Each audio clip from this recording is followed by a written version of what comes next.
दरवाजा नसलेल्या एसटी मधून विद्यार्थ्यांचा जीवघेणा प्रवास आहे। कल्याण पडघा मार्गावर हा धक्कादायक प्रकार घडलेला आहे। जीवघेणा प्रवासाचा हा व्हिडिओ आता व्हायरल झालाय आणि विद्यार्थ्यांच्या सुरक्षेचा प्रश्न आता या निमित्तानं पुन्हा एकदा ऐरणीवर आलेला आहे। एसटीची ही बस आहे आणि एसटी महामंडळाचं कसं दुर्लक्ष आहे हे यामधून दिसून येतं आहे। तर अपघाताची भीती व्यक्त करण्यात येते। दरवाजा नाहीये, मुलांचा अशा प्रकारे दरवाजामध्ये थांबून जीवघेणा प्रवास सुरू आहे।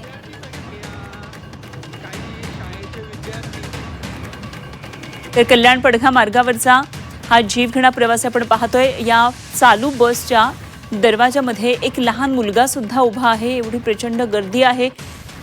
तर विद्यार्थ्यांच्या सुरक्षेचा प्रश्न, अशा प्रकारे जीवघेणा प्रवास जर करत असतील तर निश्चितच त्यांच्या सुरक्षेचा प्रश्न एक मोठा आता ऐरणीवर आलेला आहे। त्यामुळे आता महामंडळ याकडे कशा पद्धतीनं लक्ष देते हे बघणं गरजेचं ठरणार आहे, कारण एसटी महामंडळाचं अद्याप तरी याकडे दुर्लक्षच असल्याचं आपल्याला पाहायला मिळतंय।